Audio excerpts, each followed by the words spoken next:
All right, class, are we ready for another story? Well, I'm exactly 6 feet away. Oh, yeah, plenty of room. Yeah, and All no right. one else is in the class, so...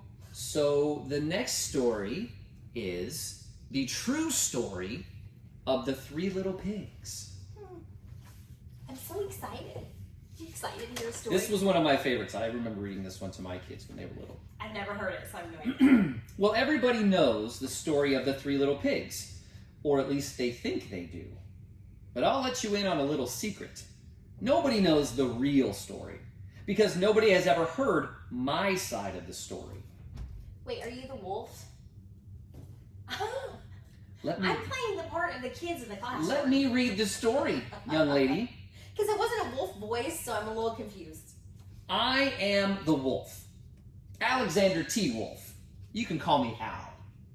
I don't know how this whole big bad wolf thing got started, but it's all wrong. Maybe it's because of our diet. Hey, it's not my fault that wolves eat cute little animals like bunnies and sheep and pigs. That's just the way we are. If cheeseburgers were cute, folks would probably think that you were big and bad too.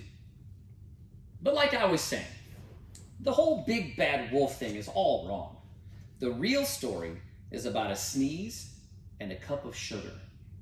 This is the real story. Way back in Once Upon a Time, I was making a birthday cake for my dear old granny. I had a terrible sneezing cold, and I ran out of sugar. He shouldn't have been cooking if he was sick. That's true. He could have called and got something delivered. So I walked down the street to ask my neighbor for a cup of sugar. Now this neighbor was a pig. He wasn't too bright either. He had built his whole house out of straw. Can you believe it? I mean, who in his right mind would build a house of straw? That's just craziness. I know, right? So, of course, the minute I knocked on the door, it fell right in. I didn't want to just walk into someone else's house, so I called out, little pig, are you in?" No answer. I was just about to go home without the cup of sugar for my dear old granny's birthday cake.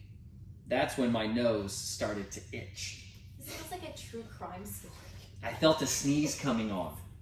Well, I huffed, and I snuffed, and I sneezed a great sneeze. Achoo! Bobby? Yes, Bless you. thank you. Is that really why you interrupted the story? Well, you know what happened? That whole darn straw house fell down.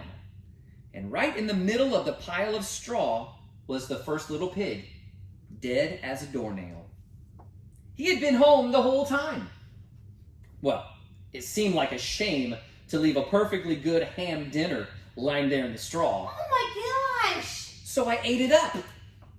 Think of it as a big cheeseburger just lying there. You're not What going is to this just... book rated? A for awesome. Well, I was feeling a little better, but I still didn't have my cup of sugar. So I went to the next neighbor's house. This neighbor was the first little pig's brother. Now, he was a little smarter, but not much. He had built his house of sticks. I rang the doorbell on the stick house. Nobody answered. So I called, Mr. Pig, are you in?" He yelled back, "Go away, wolf. You can't come in. I'm shaving the hairs on my chinny chin chin." I had just grabbed the doorknob when I felt another sneeze coming on. Well, I huffed, and I snuffed, and I tried to cover my mouth, but I sneezed a great sneeze. You're supposed to sneeze into your elbow. Like this. I'm going to sneeze into your elbow. And you're not going to believe this, Liberty, but this guy's house fell down just like his brother's. And when the dust cleared, there was the second little pig, dead as a doornail. Wolf's honor. I don't think straw could have killed the first one. Now, you know food will spoil if you just leave it out in the open. So I did the only thing there was to do. I had dinner again. Think of it as a second helping. And I was getting awfully full. But my cold was feeling a little better, and I still didn't have that cup of sugar for my dear old Granny's birthday cake. So I went to the next house. This guy was the first and second little pig's brother. He must have been the brains of the family because he had built his house of bricks. So I knocked on the brick house, no answer. I called, "Mr. Pig, Mr. Pig, are you in?"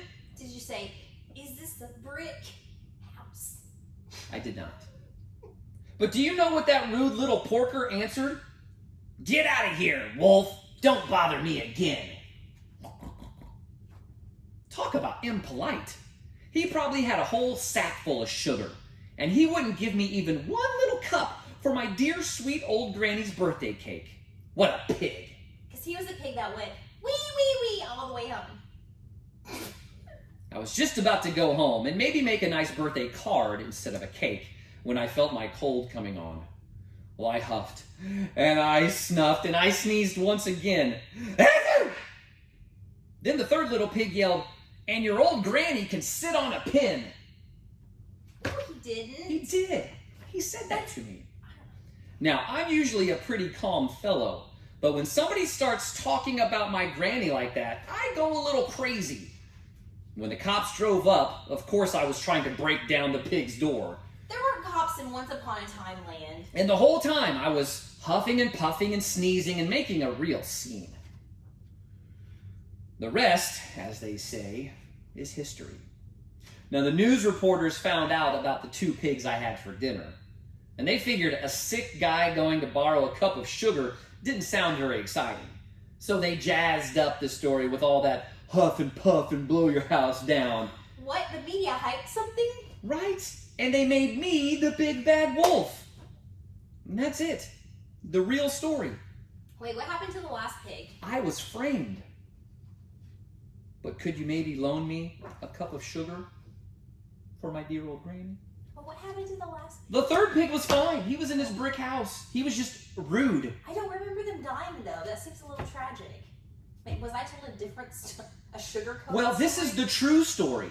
Remember, all that other stuff is just made up by the media. This is the real story.